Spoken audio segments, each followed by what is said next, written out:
Halo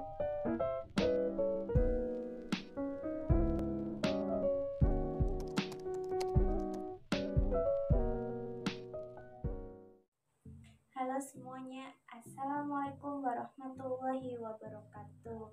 Kembali lagi kita dalam program Baca Buku. Seperti biasa, kita akan mengulas dan merangkum isi buku non-fiksi yang kita pilih kali ini. Sebelumnya, gimana nih kabar kalian? Semoga kalian selalu dalam keadaan yang sehat dan tetap terus menjaga kesehatan meskipun saat ini kita sudah diperbolehkan melepas masker di tempat umum. Nah, langsung saja buku non-fiksi yang kita pilih pada kali ini berhubungan dengan kesehatan mental serta tentang emosi yang ada pada diri kita. Langsung saja, di sini aku pilih buku karya Dewi Kusuma dengan judul Check Up Emosimu. Buku ini sangat bagus karena berisi tentang emosi-emosi yang belum kita ketahui sebelumnya. Dalam buku ini kita langsung buka ke daftar isinya. Di sini dibagi menjadi 3 bagian. Yang pertama bagian pertama kita akan mengenal tentang emosi yang ada pada diri kita. Lalu bagian kedua ada emosi yang berhubungan dengan kesehatan, dan yang terakhir bagian yang ketiga kita akan diberikan sedikit tips bagaimana sih cara mengendalikan emosi yang ada pada diri kita atau melakukan detoksifikasi jiwa. Nah, dari beberapa bagian ini dibagi menjadi beberapa subbab juga. Pada bagian pertama dibagi menjadi 2 bab. Yang pertama kita akan mengenal emosi, dan yang kedua kita akan mengenal pola emosi dalam kehidupan. Nah, seperti yang kita ketahui, biasanya nih orang-orang menganggap bahwa emosi merupakan salah satu hal negatif, salah satu hal yang dipandang secara negatif, karena menurut mereka emosi ini hanya seputar tentang marah-marah saja. Padahal emosi ini merupakan keadaan diri kita, keadaan gejala jiwa kita. Misalnya emosi itu tidak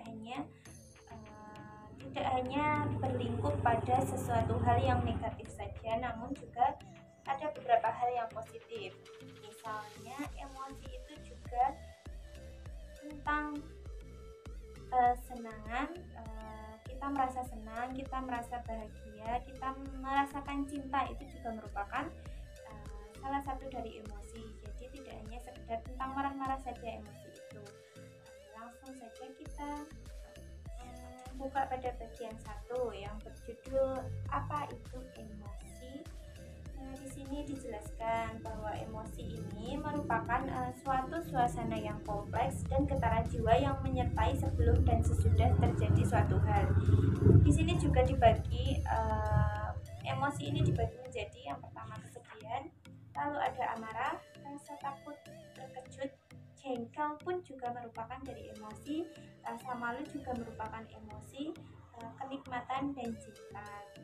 Lalu selanjutnya kita akan dibawa ke berkenalan dengan diri sendiri. Jadi kita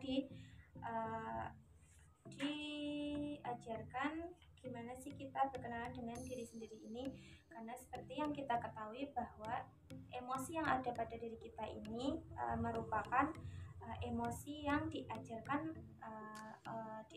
sejak kita masih kecil. Jadi pola asuh orang tua ini mempengaruhi emosi yang ada pada diri kita. Selanjutnya di sini ada tentang sindrom emosi. Apa sih sindrom emosi itu? Jadi sindrom emosi ini merupakan gejala yang menimbulkan emosi seseorang. Jadi ini gejala-gejala kenapa seseorang itu bisa merasakan emosi. Lalu ini yang langsung aku ambil pada bagian yang menurutku itu menarik dan bagus ya untuk kalian dan kita semuanya, dengan judul menumpuk sampah dalam tubuh. Jadi biasanya kita manusia itu memiliki sifat negatif atau sifat positif. Nah, sifat yang negatif itu maksud dari kata sampah dalam buku ini adalah sifat yang negatif yang ada pada diri kita sendiri ini.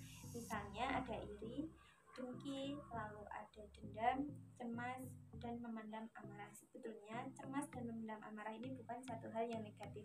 Namun jika kita lakukan dan kita tidak bisa mengendalikan itu, maka itu akan mengganggu kesehatan kita. Selanjutnya yang ada pada nomor 5 ini memendam amarah. Sebetulnya memendam amarah itu satu hal yang bagus, tapi jika kita lakukan secara terus-menerus, maka itu akan menyebabkan gangguan pada diri kita. Alangkah lebih baiknya kalian dapat mengutarakan emosi kalian, tidak memendam emosi kalian, namun kalian ungkapkan itu dengan cara yang benar. Bagaimana caranya? Kita simak pada bagian yang terakhir nanti. Lalu ada bab suka menyembunyikan emosi. Siapa nih di sini yang sering menyembunyikan emosi? Misalnya saat kalian merasa sedih, kecewa, lalu kalian sembunyikan rasa emosi kalian, itu dengan cara yang seperti apa? Dalam buku ini ada beberapa cara orang menyembunyikan emosi. Yang pertama adalah tidur berlebihan. Karena sering kita merasa bahwa dengan tidur kita bisa melupakan apa yang sedang terjadi pada diri kita. Itu merupakan salah satu cara yang sangat sering dilakukan ya. Lalu yang kedua, makan berlebihan. Siapa di sini yang sering makan berlebihan? Saat kita merasakan emosi jengkel, kita sedang sedih, kecewa, langsung lari ke makanan. Ada nggak yang seperti itu? Sering ya, dari tidur berlebihan dan makan berlebihan itu sangat sering dilakukan oleh orang-orang yang lain. Lalu gila kerja. Gila kerja ini sebenarnya bagus, salah satu cara untuk meluapkan emosi, namun juga ada sisi negatifnya karena semakin kita terus-menerus bekerja, itu juga akan mengganggu kesehatan fisik kita. Sebaiknya kita pilih cara-cara yang baik dalam menyembunyikan emosi. Lalu yang keempat ada seks berlebihan. Yang kelima, mencoba hal baru yang negatif. Misalnya seperti apa ya mencoba hal baru yang negatif ini? Coba dalam buku ini. Ini ada contohnya. Mencoba sesuatu yang baru tetapi berbahaya untuk dirinya. Salah satunya terjebak dalam mengonsumsi narkoba atau minuman-minuman keras. Ini sangat tidak dianjurkan untuk dilakukan saat kalian emosi. Masih ada cara lain dalam kalian menyembunyikan emosinya. Nah, selanjutnya ini ada bagaimana sih orang-orang itu mengeluarkan emosinya. Jadi kita bisa lihat emosi seseorang itu ketika mereka meluapkan emosinya. Di sini ada si pemarah. Nah, si pemarah ini meluapkan emosinya secara spontan. Pernah nggak sih kalian itu lihat seseorang lah atau teman atau siapa di keluarga kalian itu mudah marahnya diungkapkan secara spontan. Misalnya ada yang sampai lempar benda-benda yang di sekitarnya, lempar piring, lempar gelas. Nah, itu merupakan contoh orang yang si pemarah. Coba mari kita lihat di sini.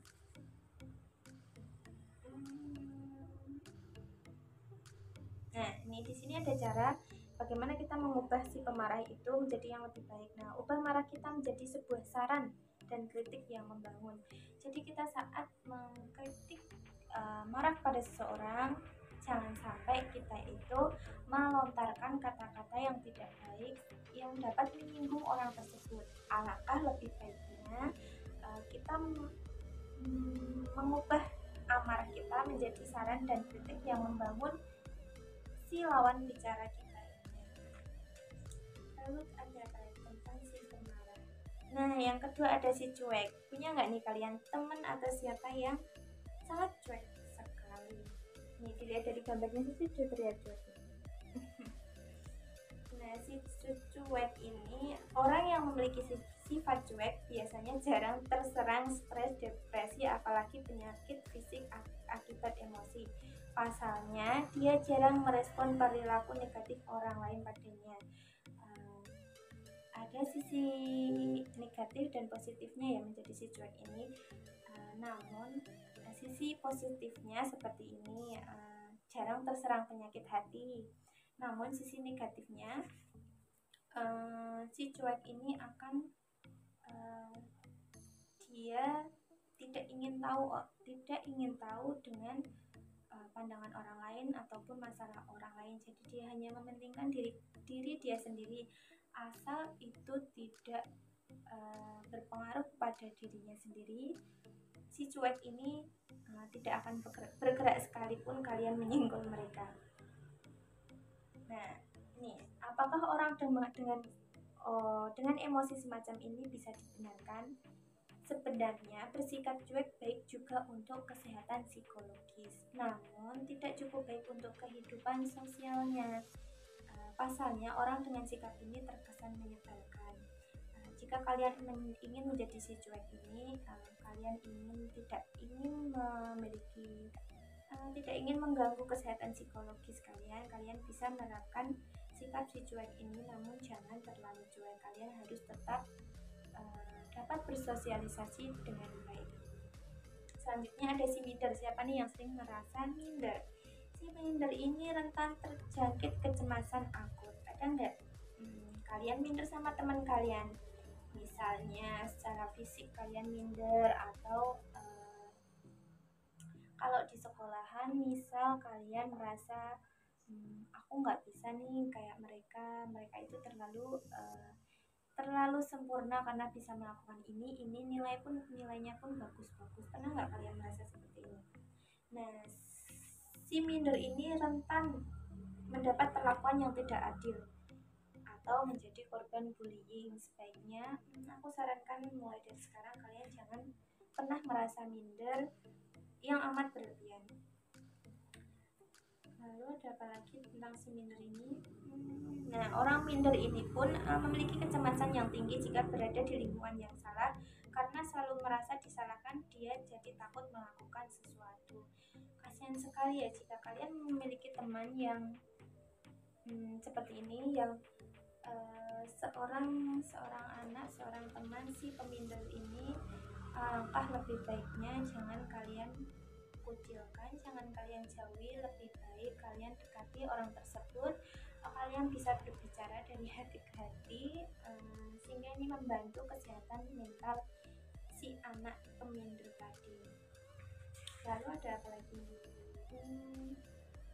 Nih di bagian bab 1 ada kepribadian manusia. Menurut kalian apa sih kepribadian manusia ini? Ini ada kepribadian tipe A. Kepribadian tipe A ini disebut mengidap kompleks aksi emosi. Pasalnya orang dengan kepribadian ini cenderung lebih terbuka, belak-belakan, meluap-luap emosinya dan gampang panik. Lalu ada kepribadian tipe B.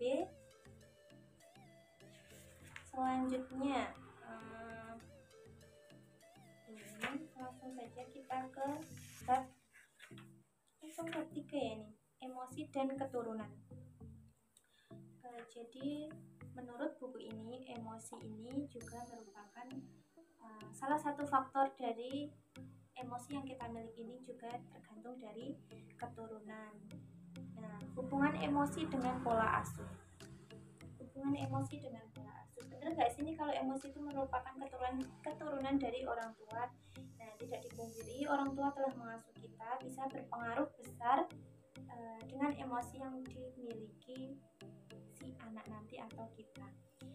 Nah, saat kalian merasa bahwa kalian ini merupakan orang yang sering marah-marah, mungkin saja itu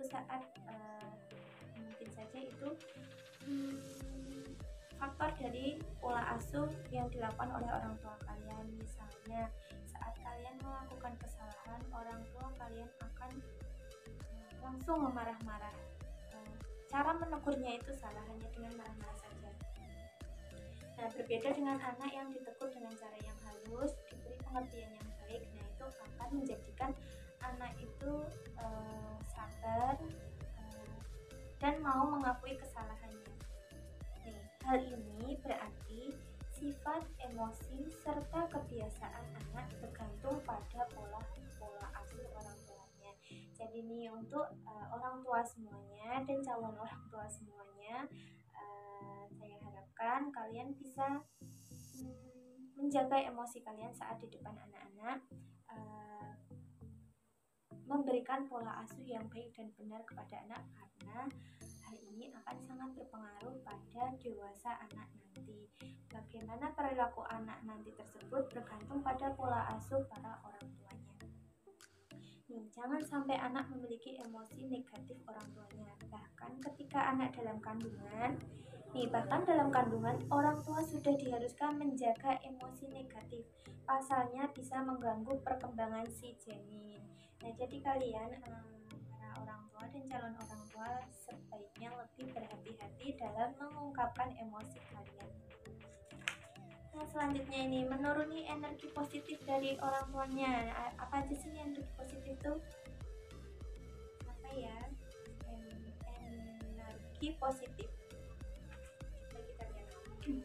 Selain energi negatif yang bisa diturunkan oleh orang tua, sadar atau tidak, ternyata anak pun mewarisi energi positif dari orang tuanya. Salah satunya energi kasih sayang yang diperoleh dari orang tuanya. Energi kasih yang diberikan ibu bisa dirasakan dan kemudian tertanam dalam diri si anak tersebut. Bisa dikatakan bahwa ibu ini merupakan penanam fondasi dasar anak untuk mengerti tentang kasih sayang. Jadi sebaiknya para ibu lebih memahami, lebih banyak mengeluarkan energi positif untuk perkembangan si anak atau si janin tersebut.